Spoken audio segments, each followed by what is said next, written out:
see you brought your binders and are ready with your homework, all set to go. So today we have one of my favorite topics, which is our demographics. And we actually have Dr. Stacy Tamara, who I've worked with in a previous district, and I just think so highly of her work and love the fact that they really have been a great partner with us and helping us make good decisions. We do a demographic study with them every other year because things change around here pretty quickly as a fast growth district. And I think my first year, Stacy was off by 5 students, and so, their ability to really help us change with things that are changing in our community and for them to be in touch with that and help us stay in touch with that has been very helpful. So this is my favorite night. For those of you who are data nerds, I know there are some of you in the room, this is a great night for that. It'll be lots of fun. So I'm going to hand it on over to Lizzie, and we'll keep going. Okay, thank you. Well, good evening. I'm not going to go through things really deep tonight. I think you all have a good notion of what we're doing in this room. We have a lot to talk about. So if you'll recall the last meeting, I told you it was kind of little light touch. Tonight, we're just jumping into it, just to the deep end of the pool, okay?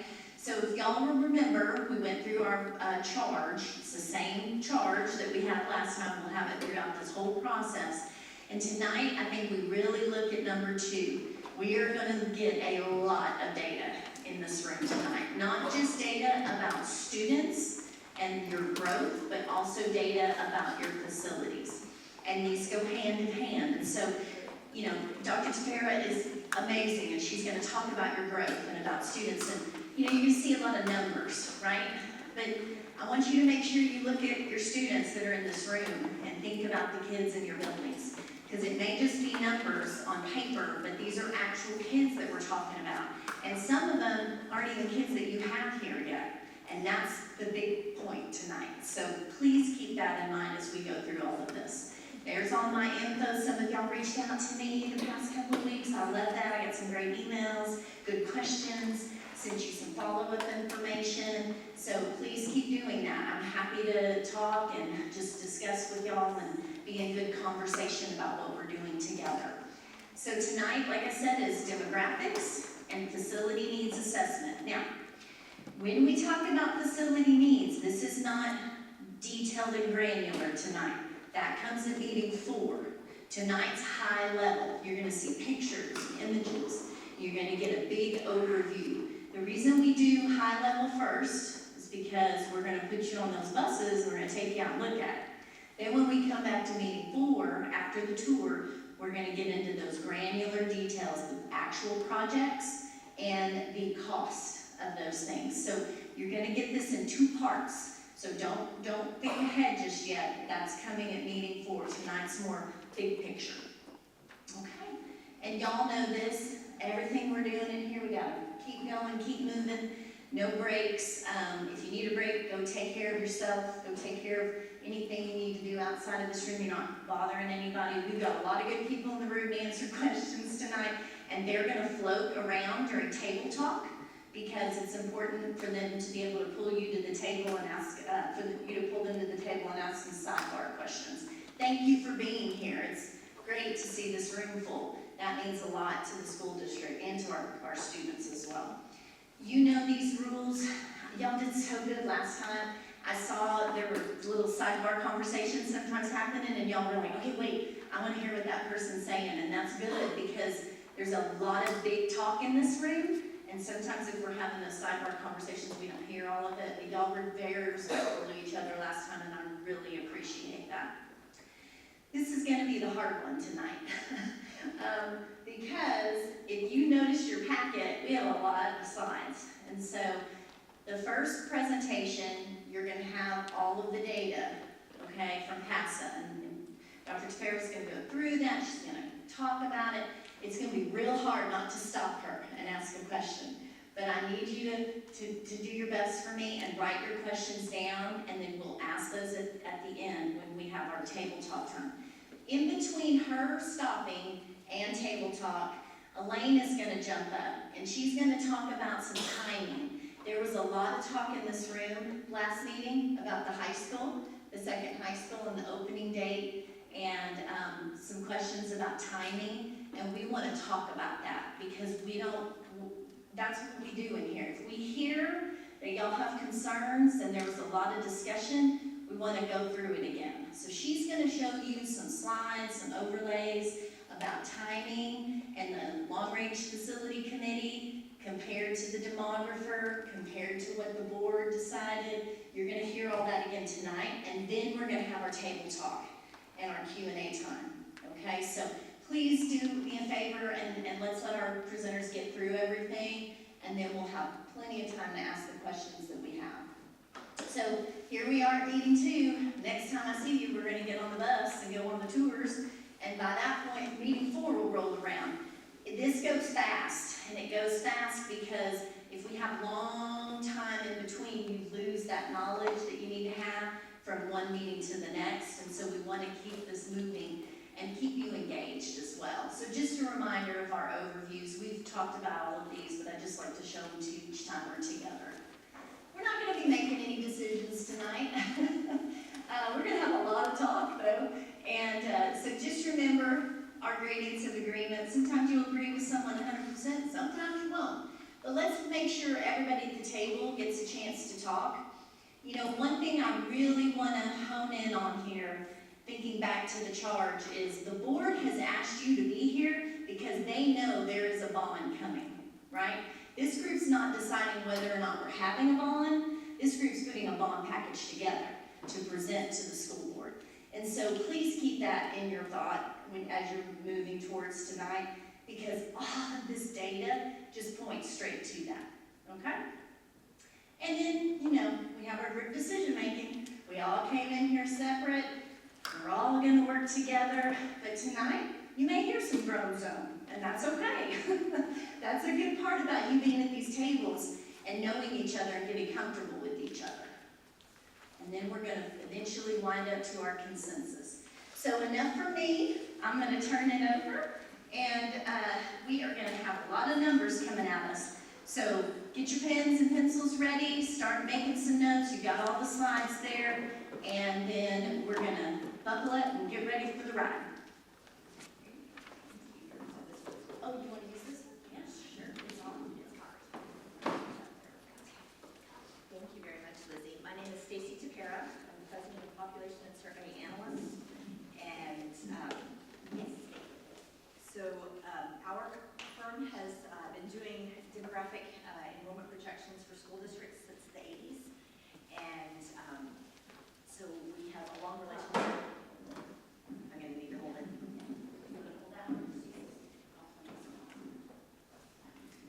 So, oh, perfect. Yes. So we have a long relationship with Dripping Springs and other districts in Texas, and we are glad to be here tonight. Tonight I'm talking about a demographic study that we completed last year. So much of the work for this study was done in November and December of last year, and because that's when all of these decisions have to start being, the planning needs to start ahead of time. So first I'm going to talk about some general demographic trends that are, have been occurring in the district and in the area. So this is the historical enrollment for Dripping Springs ISD over the past, now it's 11 years because I added this year's enrollment. So as of September 30th, the enrollment here was 8,719 students. Now, in about 10 years ago, the enrollment was about 5,500 or so. So that means that over the past 10 years, we've gained 3,200 students in Dripping Springs. So 8,700 now, and 3,200 of them weren't here 10 years ago. So that's about a 60% growth over the past 10 years. One of the basic demographic factors that we look at is birth rate. Now there are a lot of other things that go into how many kindergartners show up 5 years after their birth, but this gives us kind of a baseline understanding. And so the bottom maroon line represents how many babies were born to mothers living in zip codes in Dripping Springs each year. The top line in gold is the number of kindergartners enrolled in Dripping Springs 5 years later. So those lined up so that you can see the gap between those two lines represents the number of families that moved into Dripping Springs with a 0, 1, 2, 3, or 4-year-old. Okay? So because there was higher kindergarten enrollment than there were births here, that means there were that many people that moved in net. Now, importantly, the dashed line is current right now. And to the right of that line represents all of the babies that have been born in Dripping Springs over the past now 3 years. So you see that line going up. This is not altogether surprising because of all the new housing construction.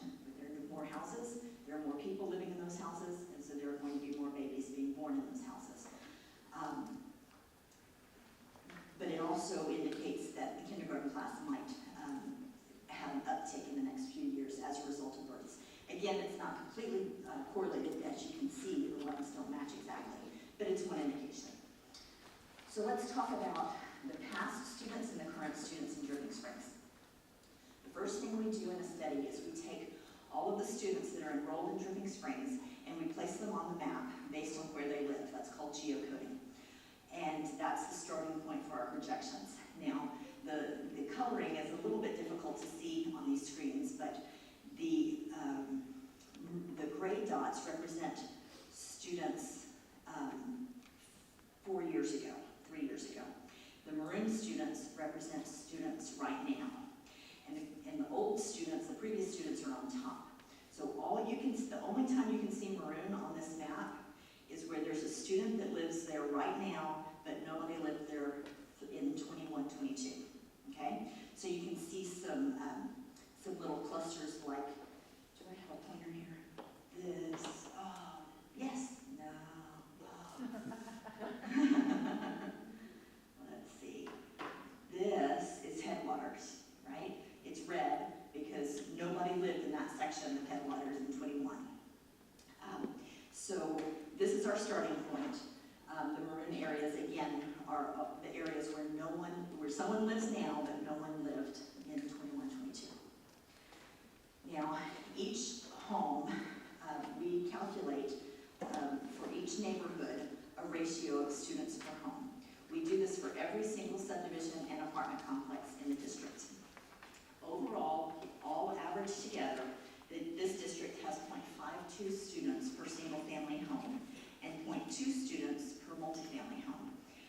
This is a little bit lower than the typical suburban school district, but it's not. But the sort of common assumption that there are 2 children in every home is just not true, because there are many homes that have 0 children, or 0 to 4-year-old children, or they're empty nesters, and so, or they're single parents, and the other parent has custody and lives at the other house. So overall, this district has 0.5 students per home. Keep that in mind when we start talking about new homes under construction. But also keep in mind that this is just an average. In some neighborhoods, like Belterra, has 0.78 students per home. It's very student dense. High Point also has 0.87 students per home. But overall, district-wide, 0.52. Let's also move on to new housing construction. Now, I'm going to be very humble tonight and tell you that this is the portion of the presentation that is usually given by my colleague who actually does the work. And so she can answer all of your questions, but unfortunately she's not here tonight.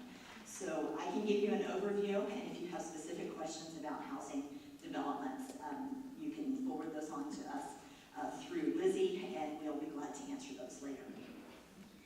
These 5 developments are names that you will recognize. These are the developments that will produce the most new housing units over the next 10 years within this district. So I'll get to a map here in a minute, but just know that these 4 on the left side, Double L, Walled Ridge, Canyon Ranch, and Big Sky Ranch, are all in the northeast quadrant of the intersection. I call them, Highway 12 and 290. So the northeast quadrant of the district have all four of those leftmost developments. Heritage is on the west side of Highway 12. So Double L is the biggest contributor of new single-family homes in the next 10 years, with about almost 1,600 in 10 years. Although that's not the total amount, they will continue building after 10 years. But that's the biggest. But all of this together, first of all, let me mention that there are existing developments that you know of and are common to you, like Headwaters, that are not listed here, because Headwaters only has about 315 units left to build out, and so it didn't quite make this cutoff, the smallest here being 337. So Parton Ranch is the same, and Calaterra is the same, and Arrowhead Ranch is the same. So don't think that those have been excluded, they're just not the biggest players. This is here to show you that, to give you a sense of the magnitude of the number of houses coming, because all 5 of these blue circles add up to about 3,700 single-family homes, but that's less than 50% of what I'm going to tell you is the total single-family homes in the next 10 years. Again, remember, these are not students yet, we're still talking about houses. So this is the map I referred to. This is what I'm calling the intersection in the middle of town. This is the northeast quadrant that I talked about, where Double L and Wild Ranch and, not Heritage, Cannon Ranch and Big Sky Ranch are all clustered here. And this is where a lot of the development is happening, but there's also long-term development happening on the south side as well. This is a heat map that illustrates sort of the timing of where that development is projected to happen. So we started at the top left, and because the study was done last year, this is the growth that was projected to happen between then and now, right now.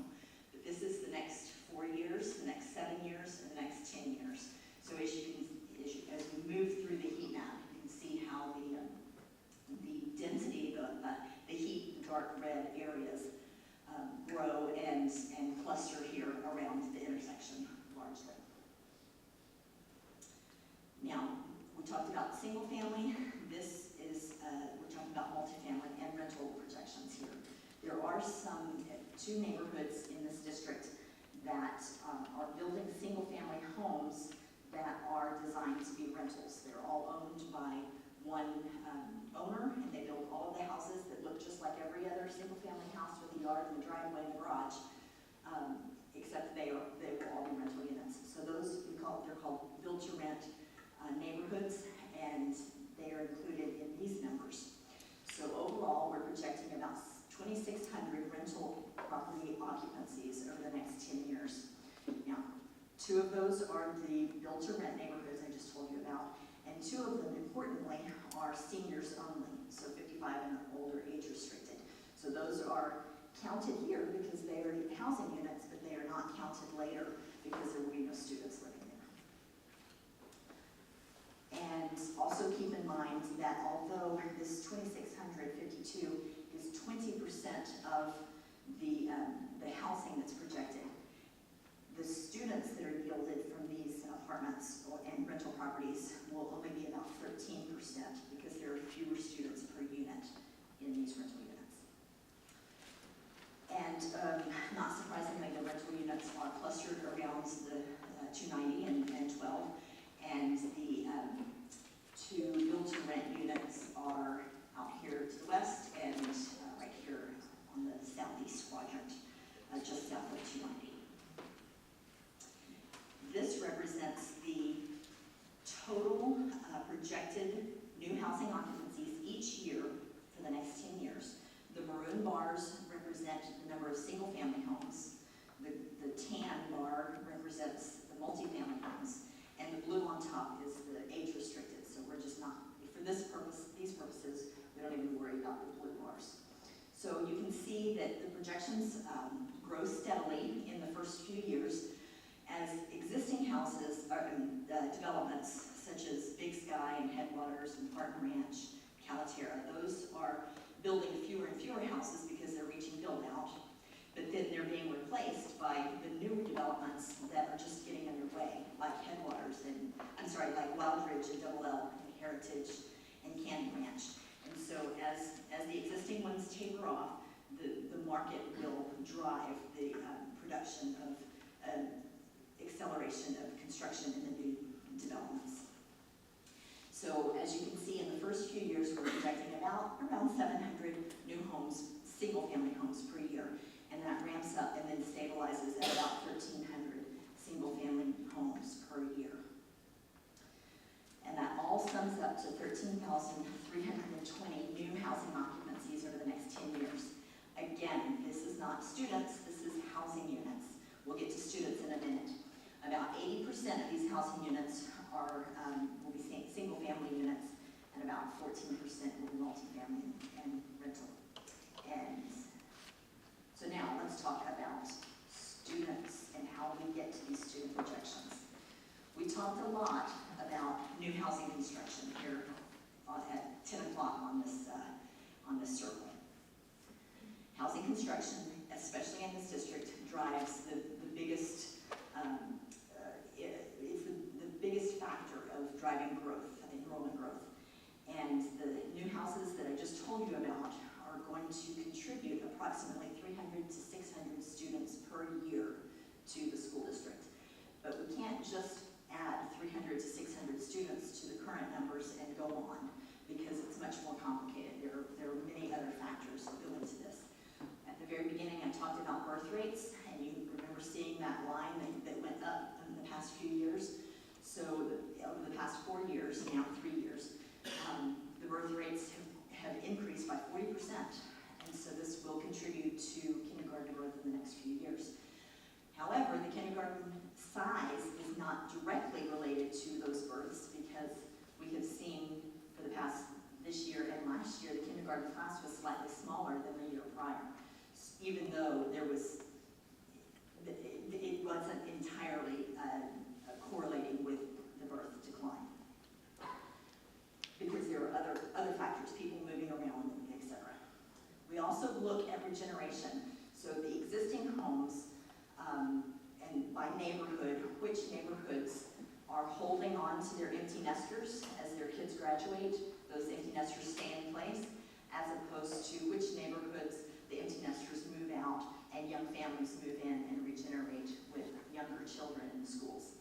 And so that is an important factor that has declined in the past 2 years, largely because of the high interest rates. We saw the number of houses being up for sale and being turning over existing homes declined significantly with the higher interest rates. And of course, why wouldn't they? Why would you give up your 3.5% mortgage if you didn't have to? So, and then finally, the aging of the current students. There was recently a large cohort that was moving through the grades in this district, and they recently graduated. And so past rates of change, rates of growth were diminished by that big 12th grade class graduating. Now we don't have that bulge working through, and so there will be a little uptick in growth as a result of just the natural aging of the existing students. So all of these things get rolled into a very complicated model, and we ultimately come up with 3 scenarios of growth that we project: low growth, moderate growth, and high growth scenarios. The moderate growth scenario is our most likely scenario of growth. It's what we take all of the factors into account. We think this is the most likely situation based on what we know right now. It's going to change tomorrow, but from what we know right now, this is our best estimate. And every year we start over with a clean slate. But the low and high growth scenarios bracket in kind of what we consider a realistic range of what could happen. And so, as you can see, from last year's enrollment of 8,500 students to 10 years out, 15,000, almost 500 students, a growth of about 7,000 students over the next 10 years. Now, where is that growth going to happen? That's the most important. This is another heat map, and this time we're talking about students, not houses.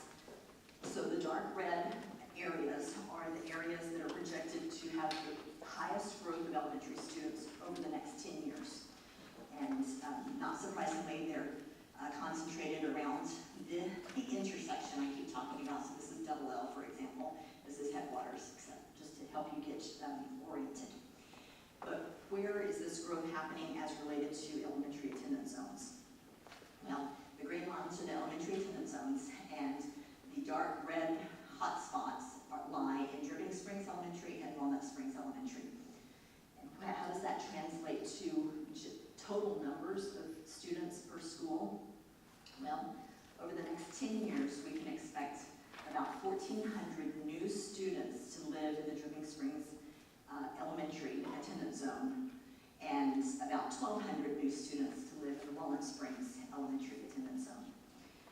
That's in addition to the students that already live there, right? These are new, this is additional students. So what does that look like compared to capacity? Now this is a bit of a complicated slide, but bear with me. So first of all, the first row is grayed out because that was last year. That's over and done. The first year, 24-25, is what we projected to be the enrollment or the resident students right now. This is an important distinction. We project where students are going to live because we're demographers. We can't project where the district is going to put a bilingual program and move some students in 3 years, because that happens, and that's not demographic. So these represent the resident students that we project to live in each attendance zone. This does not match enrollment right now at each of these schools because there are students that transfer back and forth between schools.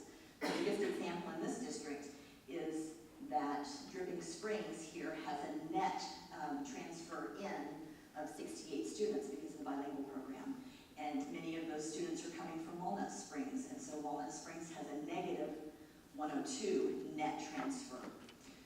Now, that's why these numbers don't match what you know the enrollment to be right now. So this table also illustrates in yellow the years that these schools are projected to reach 120% of their capacity threshold. Now, we use 120% utilization as a very general, consistent threshold that we can use from district to district to district. There are many other factors that go into when a new school is needed, but we just have to have a consistent base to make the first planning suggestion to the district that at some point you're not going to be able to put enough portables on that campus to be able to and be able to feed those kids in the cafeteria, for example. The common space will not support enough portables, or as many portables as you might want to put on the space.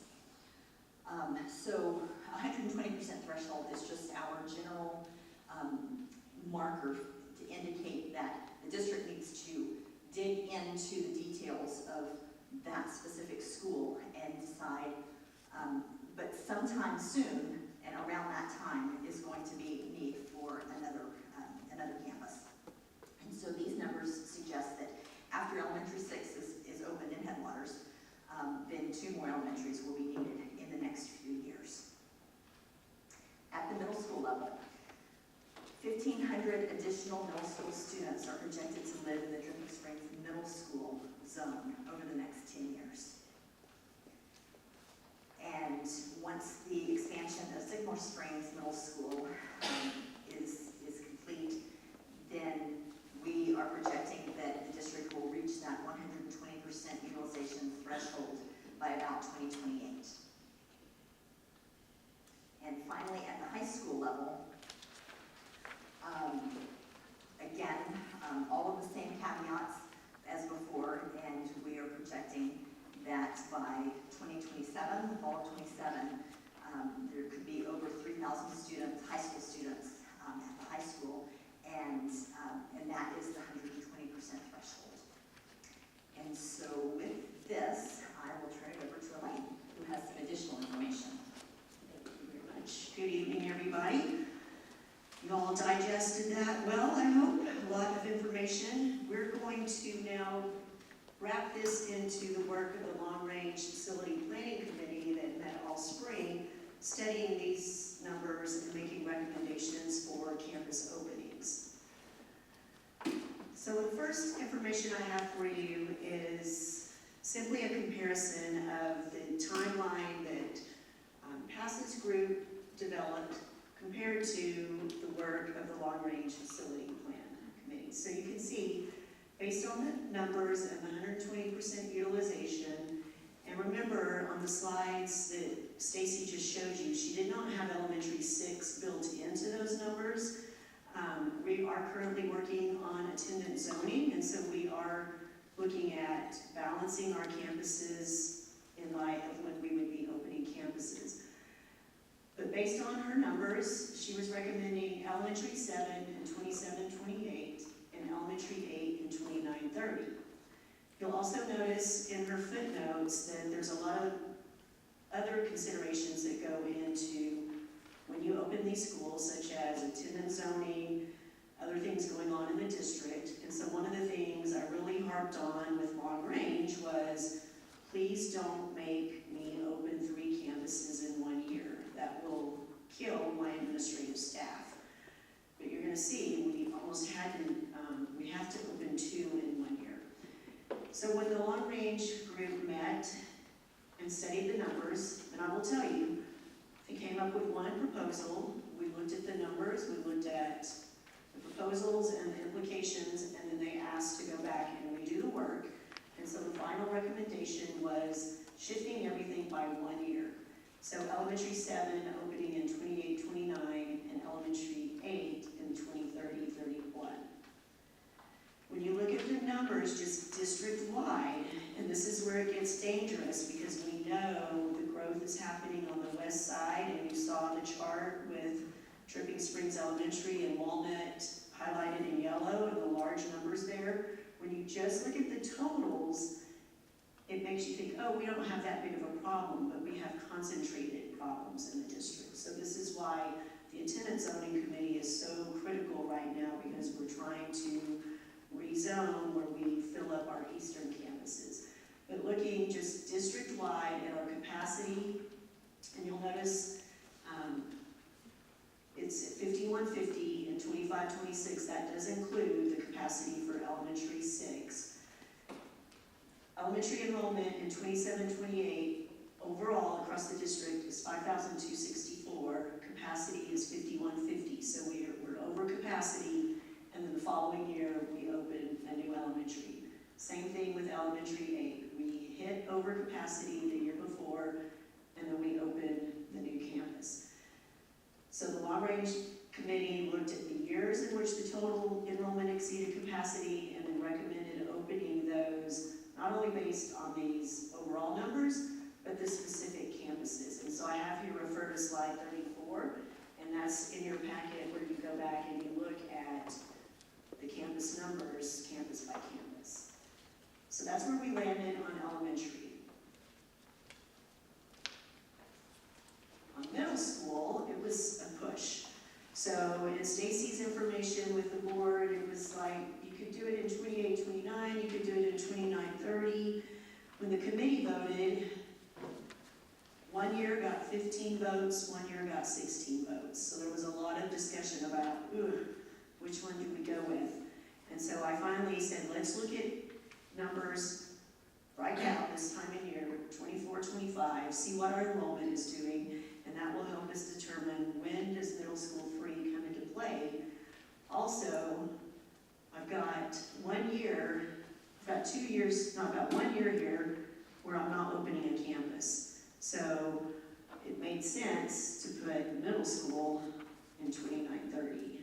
I think that's where we landed. In 29-30, not 28-29. All right, high school. Let's look at high school. So I did some work for you. All of our demographic surveys are on the website. They're all 300 plus pages, and I don't think you all want to go study years and years of data. So I did the work for you. So remember, when we have a survey done, it's 10 years. And I think Stacy will tell you the first 5 are pretty reliable, and then after that, there's a lot of things that can change.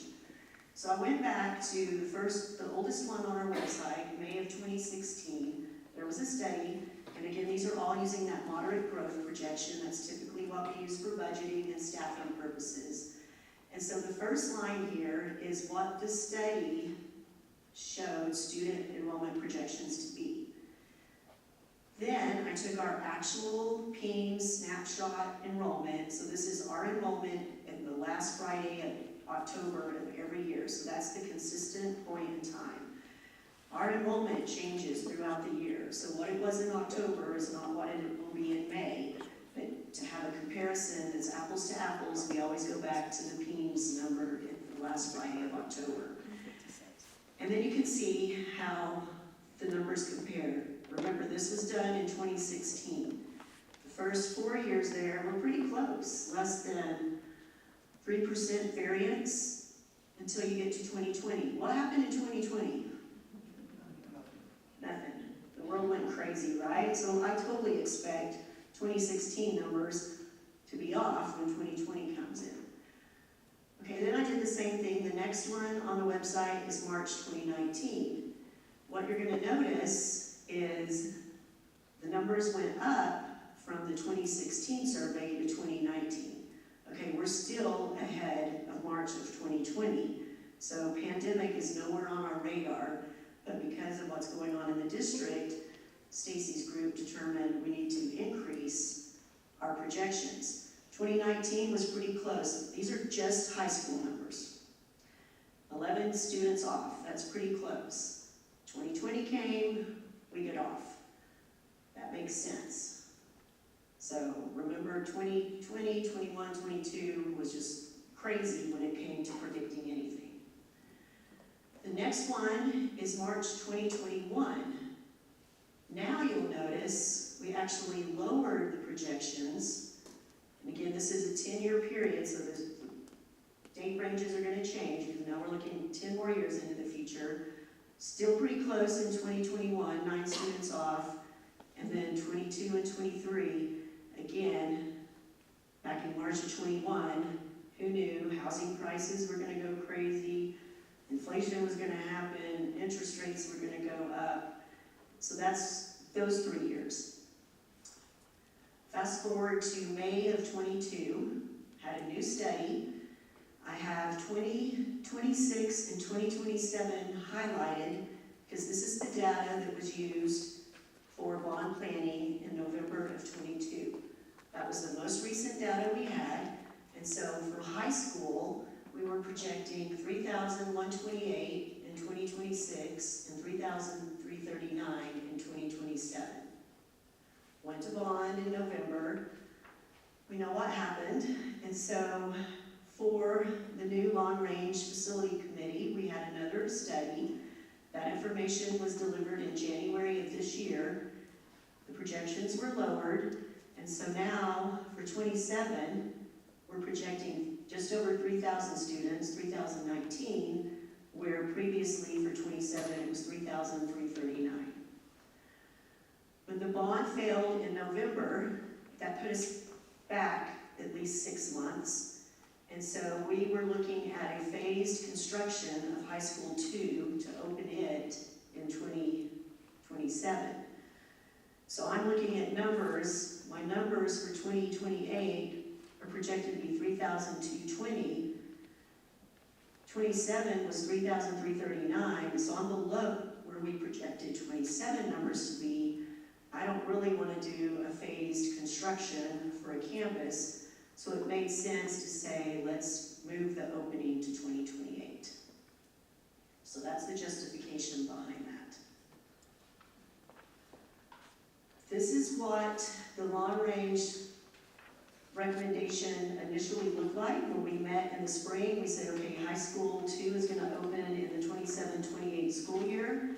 Then we would open elementary 7, then middle school 3, and then elementary school 8. So I'm opening a new campus every year for the next 4 years, starting in 27-28.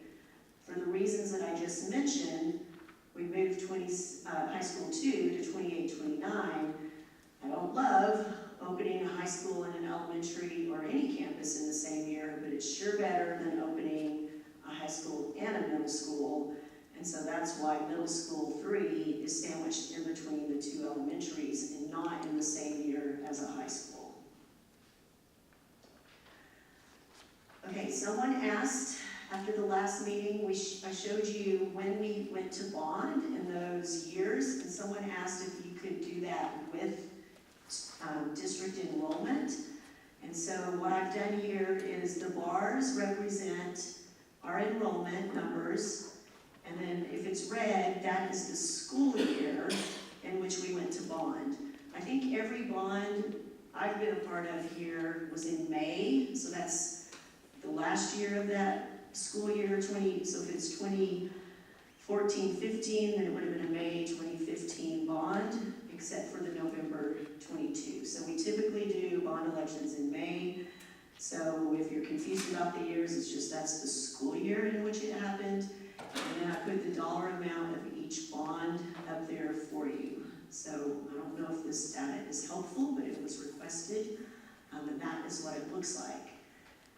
Then what this committee is charged with, so if we go with future enrollment projections, again, looking at potentially 15,500 students in 10 years, so I have question marks. We know we need a bond in this coming May of 25, in order to get the money to construct High School 2, in order for it to open in 28-29. And then I showed you when the other campuses would open. So what this committee is going to look at is, do we go to bond 3 years? Do we go to bond 1 year? Do we go to bond every year? And how much? And so we've got a lot of work to do in the next couple of months. Okay, so everybody take a deep breath. I know that's a lot.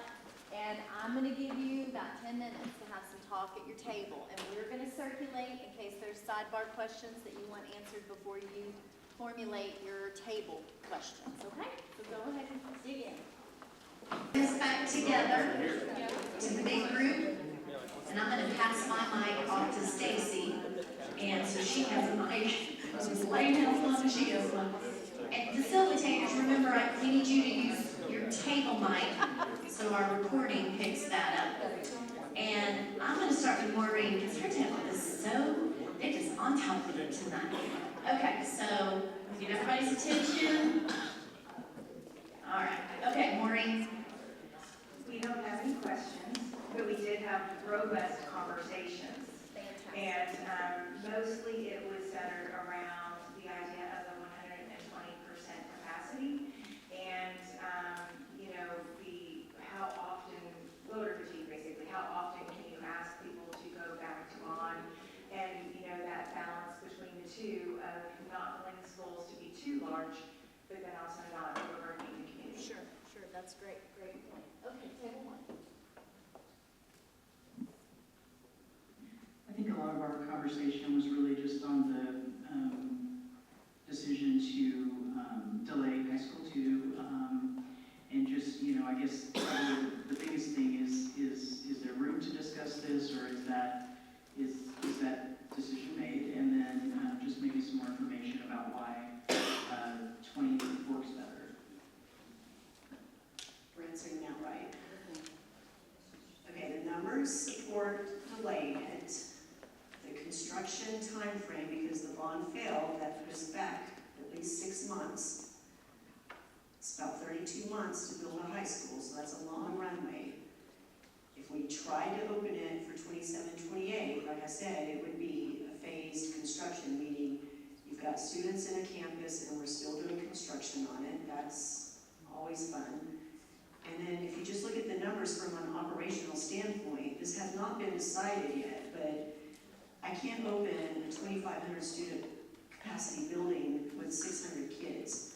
So if you open it, if you're splitting that 3,200 population students between 2 campuses, and you don't have seniors, I've got less than 1,500 students in that building.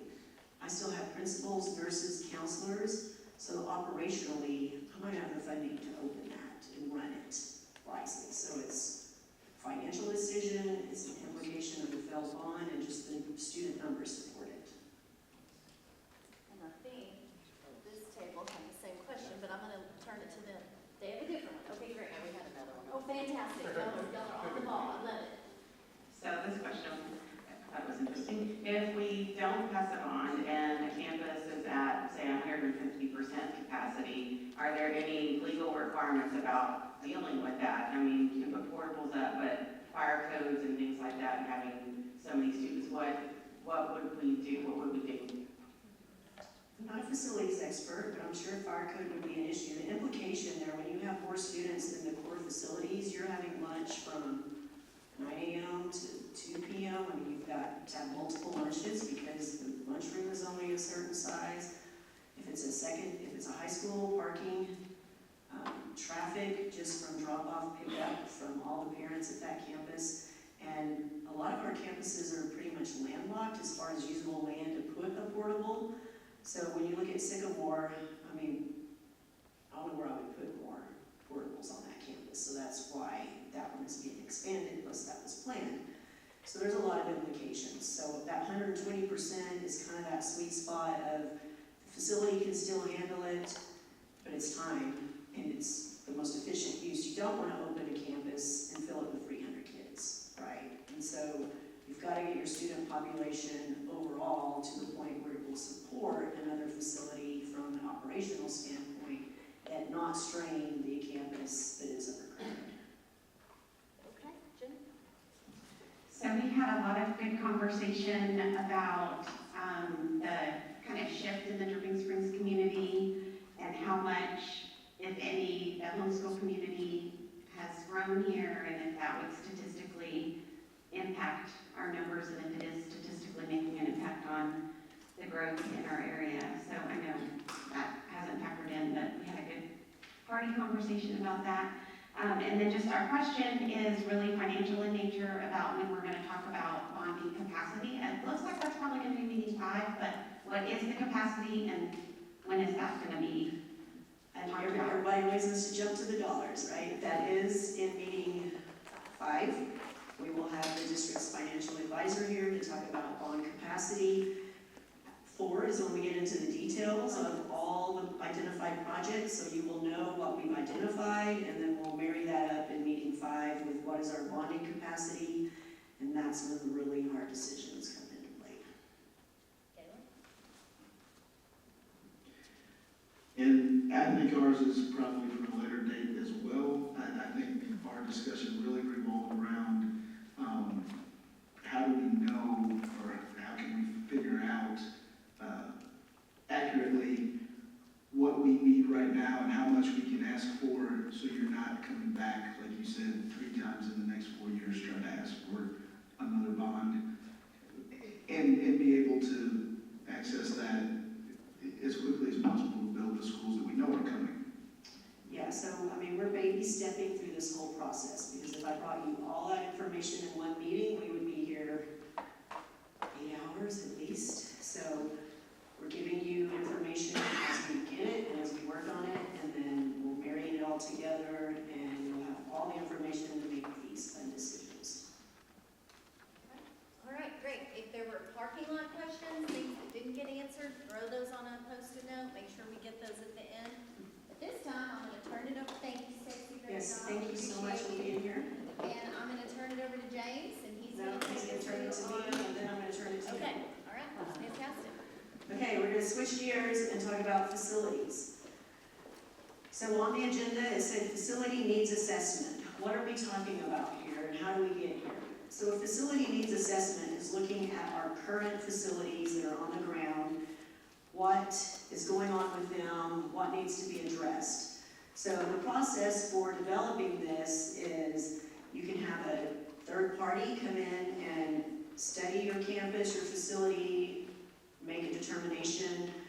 You can have internal assessments, and so we do that as well. This is based on maintenance requests. If I have a campus that is continually having air problems or plumbing problems, that's going to alert somebody that something needs to be addressed.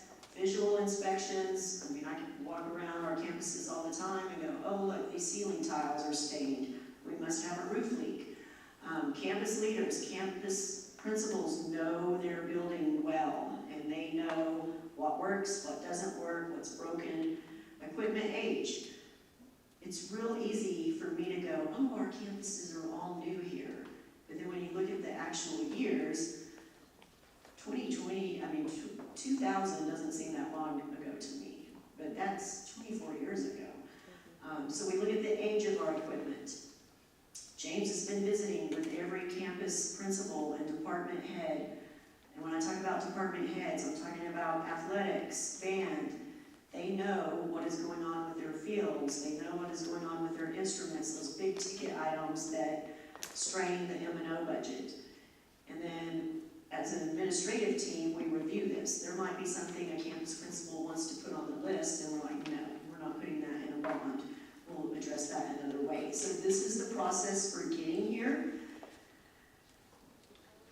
We've got a list we're working on, and this is the broad categorization of what everything falls into. Don't think that I'm being super generic with you right now. Well, you can think that because I am. But you're going to get all of the details behind all of these boxes. So the first one, updates to HVAC systems. We know which campuses have HVAC issues and what needs to happen to address those. I'm not going to read all of these to you.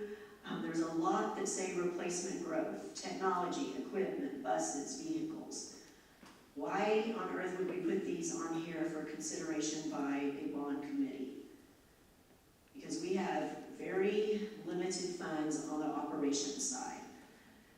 When you have high-ticket items like this, a recapture district, a fast growth district, these are the kinds of things you're going to see in a bond package simply because you don't have the operational funds to address these things. And if we don't have the buses updated, that presents other problems. ADA compliance, land, we always have land, and if you remember last meeting, we looked at all the bonds and what was in there. We have land in there all the time. We're growing, and so we're never gonna stop buying land, I don't think. Athletic facility improvements, that's stuff like tracks and turf. So we're going to bring you a massive list of details with the campus that it's at, the problem, and an estimated cost in all these categories. So I want to present you with this just to give you a heads up that this is coming. We're not getting into all of this tonight because this would be a 4-hour meeting. So tonight we're going to review facility assessments that were performed late 2023, so December of last year, on the high school and Rooster Springs Elementary. If you served on long-range facility planning, this is a repeat, so it'll be a refresher for you. As Lizzie mentioned, on November 2nd, we're going to get on a bus and we're going to tour some of these sites. That is a Saturday. My daughter goes, "Do you have a work meeting on a Saturday?" Yes, we're meeting on a Saturday. We will start at the high school. You will get more information about that via email, but I want to let you know we're not starting here, we're starting at the high school. Then November 6th, very quickly, the next week, we're going to come back with that line item that I promised you. We'll look at the issues, look at things requested by campuses and departments with a cost estimate. And then November 21st is when we bring the financial advisor to look at bond capacity and we start prioritizing all those projects. So with that, I'm going to turn it over to James to talk about facilities. Okay, everybody, I'm going to show you guys a bunch of pictures of stained ceiling tiles, dirty floors, roofs, so you guys can please keep your applause to the end. I really appreciate it. Like Elaine said, what we did is we had a third party come in and look at our schools. They did this independent without us. They had input from us. We told them how old the building was, where the building was. They had maps. They came in with their engineers, their experts, and they looked at that without us. So this is their independent assessment of what they're doing. Like Elaine said, we're doing this internally with our own staff, including myself. I have 24 years of building in construction. I have 20 years of construction experience, and I came from Lander for 16 years. So big growth I'm kind of used to. So going through this study, there's a bunch of terms I'm just going to kind of run through real quick. I'm gonna walk through each one of these, kind of gives you an explanation. If you guys aren't used to construction terminology, this isn't heavy and deep, but I'll tell you what a school site is. That's kind of obvious. Systems and components, that's usually like MEP products. So in your house, that's your air conditioning, your plumbing, your electrical, safety and security, kind of self-explanatory. Support spaces, just things that support the school, the library, the kitchen, the administrative offices, the maintenance area, that kind of stuff. And then the educational spaces. So site, it must not on this one.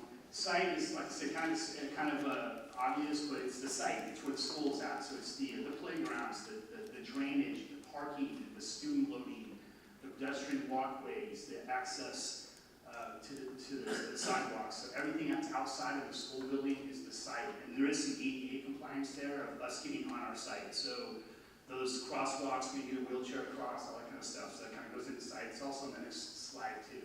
System components, this is the stuff like in your house. This is your roof, your mechanical systems, your HVAC, your plumbing. Obviously you don't have drinking fountains in your house, but we do in our schools.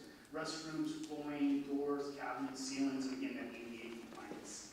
Safety and security, again, ADA, that kind of bridges all this kind of stuff with safety.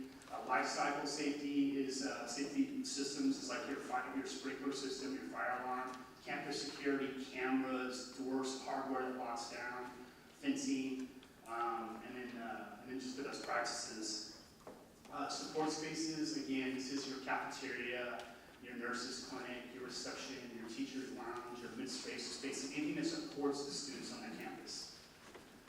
The educational spaces, again, this is kind of obvious, but all the classrooms, the library, the gyms, the science labs, the band, whatever your kid's into, that space in that school is under that category, art, and then the computer labs. So the grading, this gets kind of complicated. This is basically done by, this part is a kind of TASB thing, so it's not, this gets a little confusing when we're going to glance through it or whatever, but we're going to go through the pricing, we're going to go through what some of these budgets mean, what all these terms mean, budget replacement, the condition of the facility, the functional capacity. You guys saw this in some of your reports, we're over capacity, so this kind of feeds in that same kind of thing, utilization of what we're doing in that building. Key components or concepts. This is what I just talked about. So you got pricing. The RS means is basically 92,000 line items of things that can be in a school, from a piece of tile to underneath that, the underlayment, the concrete, the switch plate, just any little things. There's 92,000 items on that.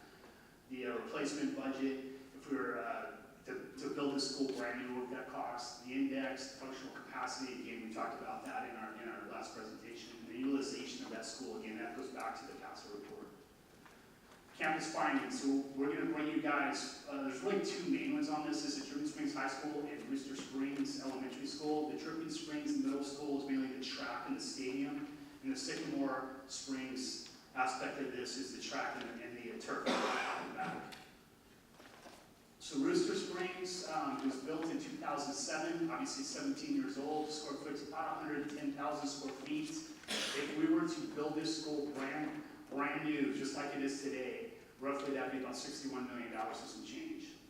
So the condition, I'm not going to get into the facility condition, that's basically the life expectancy of that building. It gets really confusing because it's based off the entire building, like the tilt wall, the roof, the foundation. You don't replace those. So in their assessment, 21% of that building is still good. The things that we're going to go back and replace are the things that have a 20-year lifespan. We'll get into that in these walks. Lighting, air conditioning, flooring, things like that. You see paint on the wall. The current enrollment, we're at 769, and the utilization, we're at 90.5% in that building. The priorities, according to our third party, was HVAC replacement. It's replacing its age. So if you guys have DX units on your house, this is one of the first geothermal wells or well systems that we put in.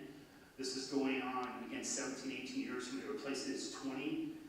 You guys are all lucky at your house if you go past 12, 13 years on HVAC. So you see kind of the efficiency of a geothermal and using commercial equipment and taking care of it and doing those updates. Lighting, we're still using compact fluorescents. We're going to go back with LED replacement. That's the ROI is pretty quick on that. Obviously, the payback is less energy, less bills we have to pay, keeping us happier. And then they just last longer. So we're not replacing drivers. We're not replacing all the stuff with the lights. Finishes, that's the flooring. a lot of these campuses, and you guys are gonna see this firsthand, which we're gonna do those tours, that's why it's so important for you guys to go on this. We'll hand walk you through all these different things, but like this is an LVT.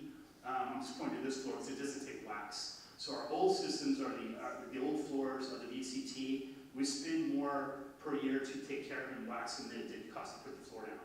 So we need to get rid of that technology. We need to go back with some. So if you guys have seen some of the new schools that we've done from Dripping Springs Elementary, Dripping Springs Middle School, or Sycamore Middle School, you'll see that memoriam we're putting down. You put that product down, so it's the same life expectancy of VCT, but you don't wax it or strip it ever. So better for the environment, way better for us on maintenance and care, and our core custodians on stripping and waxing the whole school. So that's what our district stand will be when we're done throughout the whole district. Roofs and gutters, if they're not standing seam metal, the standing seam metal roofs usually got, if it's, I'm not talking about catastrophic damage like a hurricane or something like that, they're doing in Florida, but regular abuse, you get about 75 years out of those with a commercial one. But flat roofs, we got a mod bid or TPO, those get into 20 years, we start having a lot of leaks and we have to replace those. So that's scattered throughout the, and again, we do these campus tours, we'll walk through, and you guys will see where that's at. Parking and drives, again, just maintenance. We have buses, we have a lot of vehicular traffic, we need to restripe them, we need to reseal them, we need to patch holes, and that kind of stuff. And then playgrounds, obviously, a lot of abuse on that with the kids. New mulch, there's better technology now, so now we're replacing mulch every year. Jamie, my assistant director of facilities, would love for us to get away from mulch, so she's not dropping an 18 wheel full of mulch at every campus every year. Again, these ribbon pictures, please keep your applause down, but this is a parking lot, so you guys can see this is an asphalt parking lot. Our district standard now is concrete. The reason we do that is with the petroleum, it's in a asphalt. The price is almost balanced out. When you put a concrete down when you're done. Some of our new schools, you're going to see concrete, but some older facilities have asphalt. We need to seal that, patch it, or in some cases replace it. So that's what that picture is. This is some roof pictures. Obviously, it's early morning. There's condensation on the room where it just rained. You can see some kind of mold and some stuff on the side on the rock there. You can see some of the gutters rusting out. That roof cap's in pretty good shape. I don't know why they took that picture. Maybe they were trying to throw a good one in there. But these mod bit roofs, easy to be replaced because they're reaching that 20-year life expectancy. And this is the flat roofs we're talking about. These are some interior pictures. This is that VCT I was talking about. So again, that's the vinyl composite tile. This is something you guys have all seen. When we went to school, it was there. We've seen this our whole life in almost every building. So we want to get rid of that and get with a Mimoleum or an LVT product. Mimoleum is a better product because the color goes all the way through it, so it takes more abuse. When you go with LVT, this is good in professional spaces, but it's more of a wallpaper on top of the Mimoleum, so that wouldn't really put the abuse to the school. You can see the door frames kind of scratched up. Those start rusting. Obviously, you want to get a hold of that, so we have to replace the door frame. We just do some paint maintenance. And you can see the wall kind of scuffed out. You can see some steel and tiles.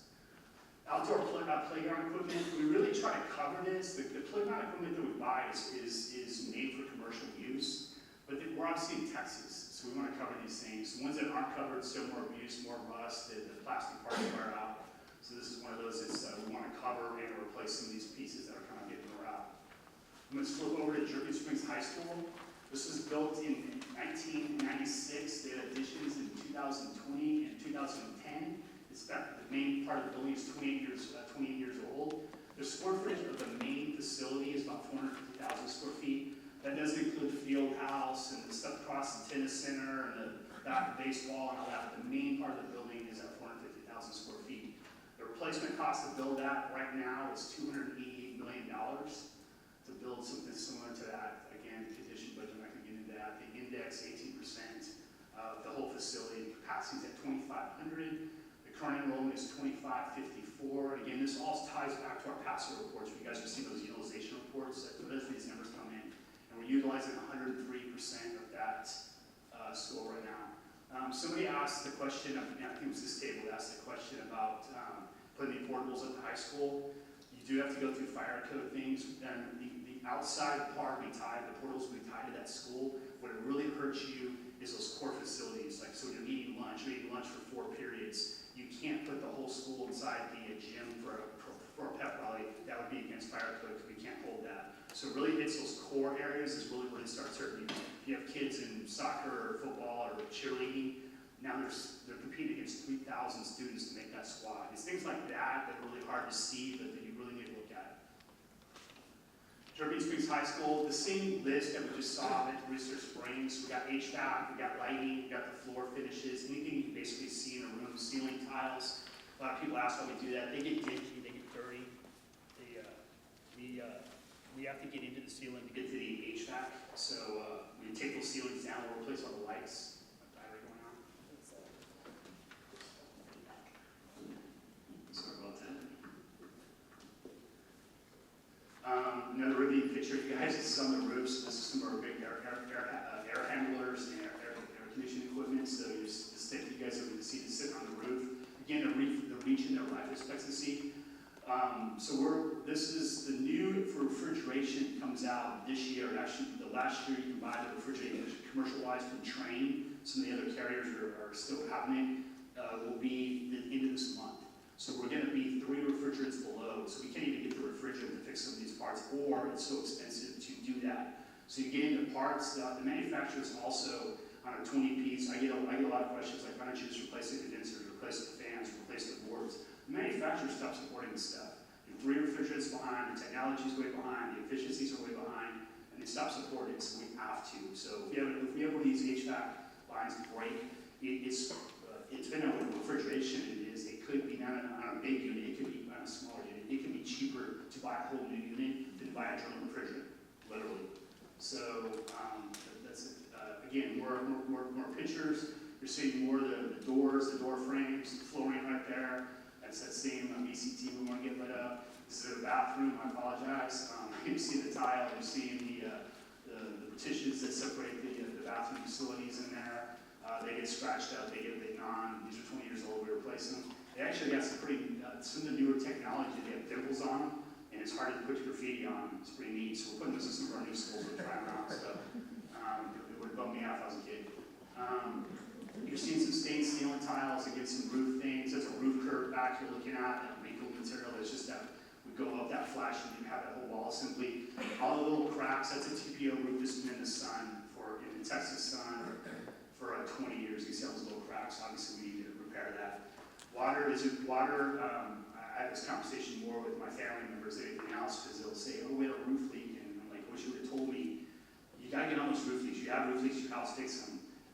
This is like half the cost of fixing all the other damage. You start getting mold, you have to replace sheetrock, you have to replace all that. So you always want to make sure the building envelope is tight. Middle schools, again, this is basically the athletic stuff. So the track surfacing and the replacement at Sycamore and the bleachers and the press box at the old high school, that's Dripping Springs Middle School. So this is what that facility looks like. We have never been inside of it. It really needs to be like decommissioned, probably take down so we're going to bring forward. You can see the door, you can see the floor on the inside. You can see the underneath of those bleachers, pretty rough shape. This is the track up close. Tracks obviously need to be replaced and so often. Depending on this, I don't know if this was on concrete or asphalt, but they move more. And usually we can resurface them, which just means we put new striping down and we put a new red layer on there. And we do that usually every year, every 3 years, depending on if it's high school or middle school. But when they get like this, we need to actually pull that thing up. You can't repair that. That's got to be pulled up and actually replaced. So that's how we're showing pictures of that. It's had a long life. You can see that upper, you see the cracks, obviously, those are average. You can see when you try to repair the cracks next door. And in this top right picture, you can see where all the granules are kind of wearing out. It's just getting harder. And most of the blacktop kind of coming up from through the track surface. So that is my presentation. You guys can clap now. So. All right, we're gonna give you a good amount of time. We're doing great on time, so y'all can talk. We're gonna walk the room, but this is a lot to take in, so get to talking.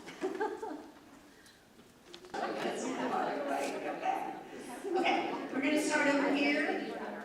I'm gonna wait till Lane. Ready? Okay, we're gonna start at Galen's table, and I'm gonna pass the mic to James, and y'all are gonna share it, because I think that other mic's dead. Okay, all right, Galen. Okay, we actually don't have any questions. We had a lot of great discussion and a lot of really good ideas, but no questions for you. So, Merry Christmas. Good job. Good job.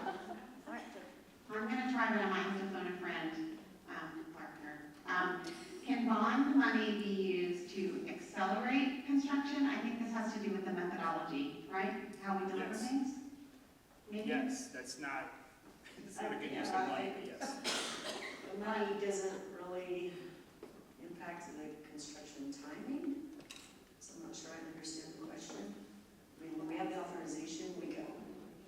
Who provided the 38-month construction duration? 32. 32 months. Our contractor did, so we had several contractors do that. Unfortunately, that is basically, that is based off the labor market right now, just subs right now. I mean, usually what I'll see is we'll see 4 or 5 people in a division plumbing come bid out. We're seeing 2 or 3. Instead of bringing 15 guys, they can give me 7. So that's what's happening with our labor market. I mean, you guys gotta remember, we're dealing with Samsungs and all these other AMDs and all these other Teslas. We're competing with all that. So that's what, in this market by itself, it's hard. That's the And question. you can spend more money to accelerate a school.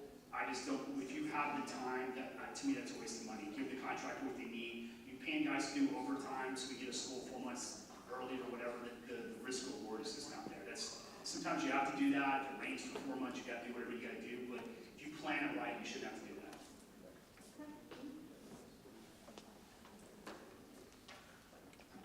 Merry Christmas again. No, we had some really good discussion and y'all answered some of our questions, so we're good to go.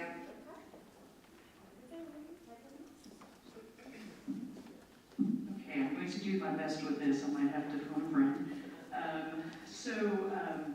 We also had a lot of good conversation. One question that came up is kind of how do you determine sort of the right product, the right warranty to make sure that, it's the right length of, a 20-year versus a 30-year roof, for instance? How do we sort of go through that decision-making process? That's a super complicated question because it depends on what product you're using. Usually we want anything that we're going to touch in a room to at least have 20 years because we're not touching it for 20 years. VCT flooring, for example, you can get 50 years out of that. It's warranty. There's almost nothing that has a warranty or a guarantee past 20 years. A lot of flooring products do, but after that it's void, so something happens to it. But like going back with LVT or going back with VCT, we have those floors some of them are cracked. We got some stains. We got this. The problem with those are our maintenance costs are costing more than the floor costs, and we pay for that year after year after year. So that's why we want to replace that. So, that's a good question, but I mean, it depends on roofing or HVAC equipment or like geothermal. Geothermal can cost more, but it lasts an average of 7 to 8 years longer. So, and it's better efficiency for that system. So that's something we'll look at because we'll pay less money at, but it will last us longer. I mean, you look at a 75-year-old building, that's a whole replacement cost we wipe off the table. So that's how we kind of look at that over a long period of time in our ROI. I have never had that question in 10 years. I've never had it, and I love that question. I think that's great because it gives you a good understanding. All right, Maureen. What happens to wish list items that get cut from the bond package? Athletics pays for it. Actually worked out here.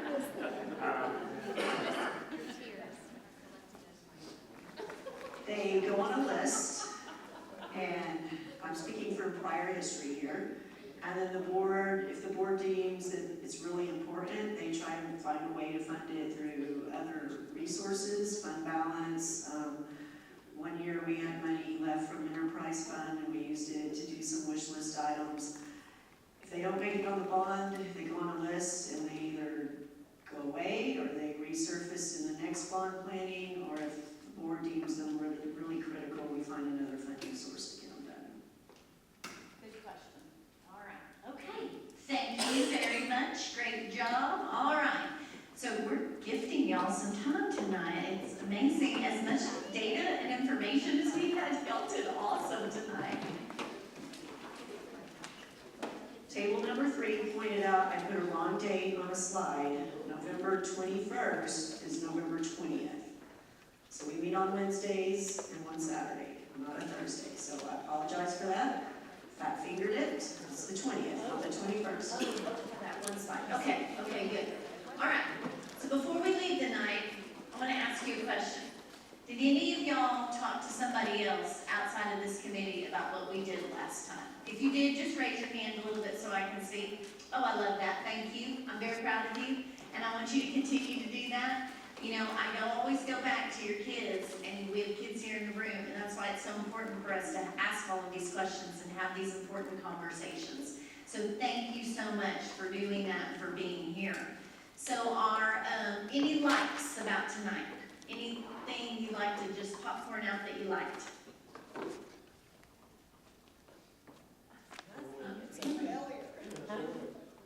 Sorry? You finished early, okay, hang on a minute, that's awesome. Okay, anything else? I like the projections cheat sheet. Okay, that Elaine put together based on the questions that were asked. Yes, I do too, I think she did a great job on that. Wishes, any wishes? Oh, yes, ma'am. I was just gonna say, we have some great conversations at all of our tables, and I wish there was a way to collaborate and hear what other tables are saying. Yeah. I'm curious if they're saying the same thing. Right, So right. we can give credence to Okay, them, so I understand why we do one question per table, sure. so we can get out of here, Yeah. but I really think we're missing out on collaborating with other tables. One thing we will do, you'll see a lot of collaboration happen at the tour. That tends to bring a lot of that out. You start hearing what the other tables are talking about. On night 5 and night 6, we do get up and go to other tables and talk to them. So we don't do it as a big room. Instead, I pair you, and then I break, and then I move you to with another group. So you can hear what the other people in the room are thinking. So we'll get there, okay? Thank you for saying that, though. Any other wishes? So, I'm gonna send you an email, just like I did last time, and it's gonna have a link. And that is your RSVP to the tour, because we need to know if you're coming for breakfast situation. We're gonna have a little light breakfast for you, and a tour booklet that's gonna be awesome. And we need to make sure we have enough space on that yellow bus for you, okay? So when you get the link, if you'll fill that out and say yes or no, whether you're coming or not, that's what we need to know, and I'll get that to you ASAP. We are touring on Saturday, November the 2nd. At 8:30 a.m., we will meet at Dripping Springs High School, and we're going into I think we have it on the agenda. We are meeting at the front entrance. You know how you find the front of the school? Look for the flagpole. That's right. So if you've never been to the front of the school, that's how you find it. You look for the flagpole. Thank you for being here tonight. It was great to see all of y'all, and have a great evening.